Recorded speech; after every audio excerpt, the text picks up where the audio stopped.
Hey friends, welcome back. I just did a video where I gave you a tour of our September first grade level work that we're doing in our classroom. This is our dining room that we also share as the classroom, it feels like a dedicated homeschooling space to me because I've always just homeschooled in our RV while we were living in the RV. So this feels like a ton of space to me. But you don't need that much space if you don't have it, so don't worry. Like I said, I homeschooled in an RV as well, so that's a tiny space. But today I thought I would go through our little Apple basket with you. So this is our book basket where I keep kind of the themed books for the month.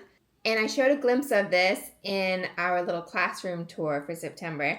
But I thought what I would do is dedicate a video to just the book basket, and I can show you some of the Apple themed books that we have and will be using for the month of September to do with our Apple theme. So let's get right into it. And I do have some books in the back that are not Apple themed. They're just either leftover kind of from the month prior, or they're just kind of general books that we're still using. So first up, I'm actually going to pull this little collection out because these are all library books, and there's one more. Okay, so these are all library books that I just picked up yesterday from the library. I didn't search for anything in particular. Like I didn't have books that I went looking for. I just went online because we had books that were due yesterday, and I typed in like apples and autumn kind of things into their catalog search and put these on hold. By the way, if you didn't know your library can do that, I think pretty much all of them can. You can go online, choose the books you want, request them on hold, and then they will literally pull them off the shelves for you, put them at the front desk, and just call you and say, hey, your books are ready, and you can go pick them up. I mean, how amazing is that? So we've got these. First up, we've got Max and Mo Go Apple Picking. This is like an easy reader. It's just a cute little hamster story, and it is like level 1 reading. So it's simple words. I'll give you a peek of what the words look like. Simple words. So this is a good reading challenge for my first grader at the moment. She still needs help with some of the words, but she can work through it. So like I said, it's a challenge, but it's a good challenge for her. We also have Fancy Nancy Apples Galore. I got this one because Zia loves Fancy Nancy. This is a I can read reading level 1 book, but Fancy Nancy is all about big vocabulary words. So this is not necessarily an easy read for her. Some of it is. You can see like it is pretty simple sentences, but they do still have those big words in there. So she needs help with this one, or I just read it to her for fun. Then I got a couple of books on Johnny Appleseed. I was really hoping to get one of those like Who Was Johnny Appleseed type of books. You know, those like the Taylor Swift book that I have.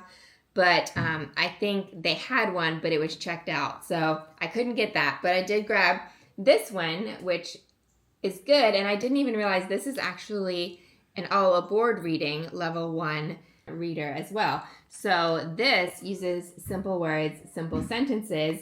So Zia can actually practice reading with this one as well, but it tells the story of Johnny Appleseed.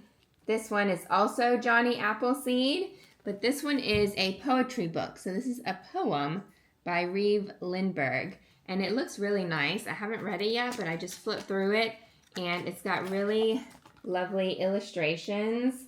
And again, it's telling the story of Johnny Appleseed, but it's in poetry form. So that gives us a good mix. And then this was a really neat find. Again, I haven't read this one yet. We just picked these up from the library yesterday. But it looks amazing. Like, beautiful illustrations. But it's also Granny Smith was not an apple. So this is the story of orchardist Maria Ann Smith. So this is obviously the lady, which I don't even know her story, who was an orchardist and who the Granny Smith apple must be named after. So this is her story of this person. So that's amazing. I love that, and I'm excited to use that. Now, these are our books that we own. Most of these have come from the used bookstore. So if you are not utilizing a used bookstore in your area, go find one because it's the best thing ever. It's like Christmas for me every time I go in there.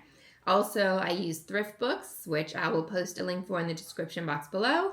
If you would like to try that out, it's an online resource for used books, which sometimes you can find books that might otherwise be hard to find. And you can also just get a good price on books sometimes that you don't need to keep for a long time, but maybe your library doesn't have it, and so you can buy it at a used discount price. So here we have Apples by Gail Gibbons. We love the Gail Gibbons books. They have great illustrations. They teach really well.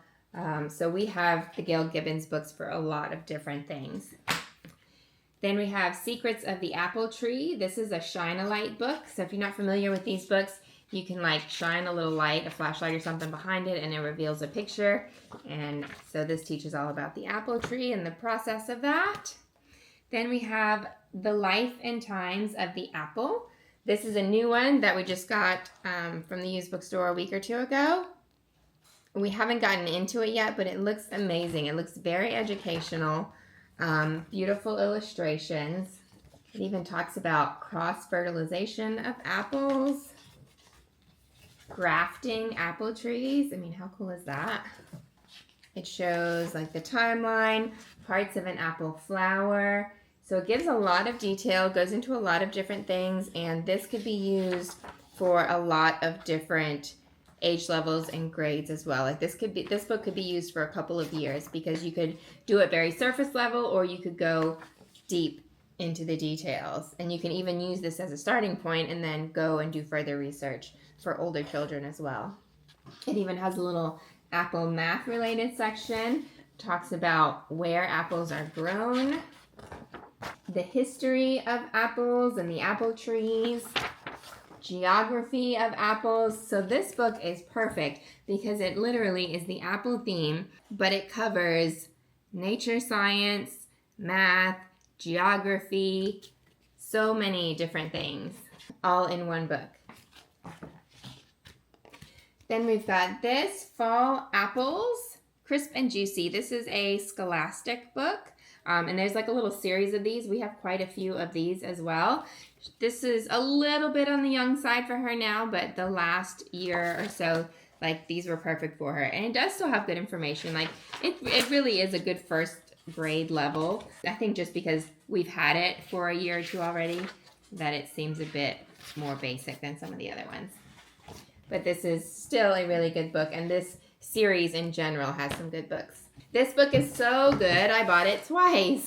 That's what happens when you have so many children's books, and then you go to the used bookstore and you're like, I don't remember if we have this one already or not. Like, I remembered it, but I couldn't remember if we had gotten it from the library or if we had our own copy. So now we have two, which one of them will probably be donated to our smaller library now because I don't think they have it. But this one is a really good science, nature science dive into how apples grow. Next up we have the Apple Orchard Riddle. This is another one that I just got from our used bookstore, and so we have not used it yet, but I took a peek at it, and I got it because I recognized it immediately because we have this one, the pumpkin one, which we got last year, and we used it last year, and it was really good. It goes into math, and it uses like the pumpkin seeds and things to do math activities, so it's really good, and I'm looking forward to seeing what the apple one entails. Now Zia's engrossed with that little book. We'll move on to this one. It's just Apples. Apples, illustrated, Jacqueline Farmer is the author, illustrated by Phyllis Tildes. This one, again, is similar to some of the other ones. It goes into the apple life cycle, talks about growing apples. It's just another really good resource is apple varieties. It also looks a bit more like living story, almost not quite a story, but it does kind of have a little bit more of a story read to it, some parts of it. It talks about apple cider, which is fun. We always go to the apple barn, which is near us, and we watch them make apple cider every year. And then last up for this, because these are not really apple themed or related, but this one's not apple themed, but it's fall themed, so it's in the basket already, and it does have some apple activities in it.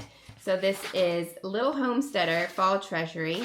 We love this series. It has lots of crafts. It talks about seasonal nature study type of things.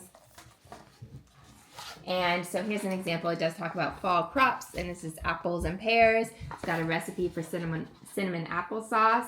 So these little books are perfect if you are like the homesteading, homemaking, like cozy home, seasonal living type of people like we are. These little books are amazing. I absolutely love them.